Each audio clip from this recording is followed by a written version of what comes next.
Di tengah-tengah percakapan itu, Tommy dan Clara merasakan sesuatu yang aneh yang terjadi di rumahnya masing-masing. Tommy memeriksa sekeliling apartemennya dan menemukan tumpahan kopi di dapur serta salah satu pisau dapurnya menghilang.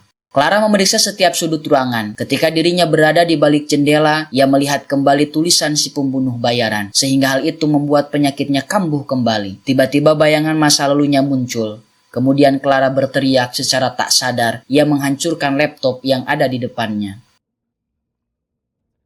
Di sisi lain, Tommy menyalakan lampu hias di rumahnya dan meletakkan pecahan kaca itu tepat di depan pintu masuk apartemennya, dengan tujuan membuat jebakan jikalau ada seseorang yang masuk atau berkeliaran di rumahnya. Sementara itu, seorang pria berkacamata telah sampai di depan villa tersebut.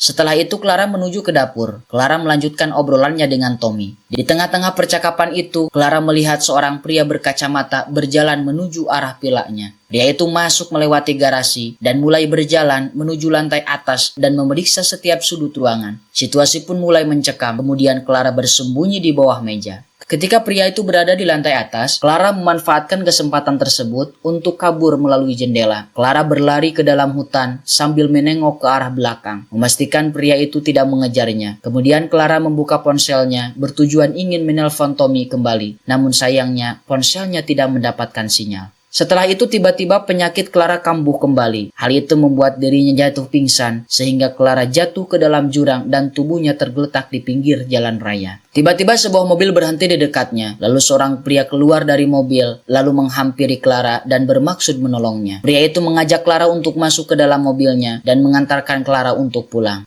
Awalnya Clara menolak, namun ia berpikir daripada ditangkap oleh si pembunuh kalender, akhirnya ia menerima tawaran tersebut. Di sisi lain, Martin mendatangi rumah villa itu. Ia mencari-cari Clara di dalam setiap sudut ruangan, namun Martin tidak menemukannya. Saat itu Martin membuka jendela dan melihat jejak kaki. Saat itu pria kacamata masih berada di dekat villa tersebut dan memperhatikan Martin dari jauh. Keadaan semakin mencekam, di mana Clara berada di situasi sedang diburu oleh si pembunuh kalender, dan di sisi lain ia sedang dicari oleh suaminya yang pastinya akan melakukan kekerasan padanya karena Clara sudah meninggalkan klub malam tersebut.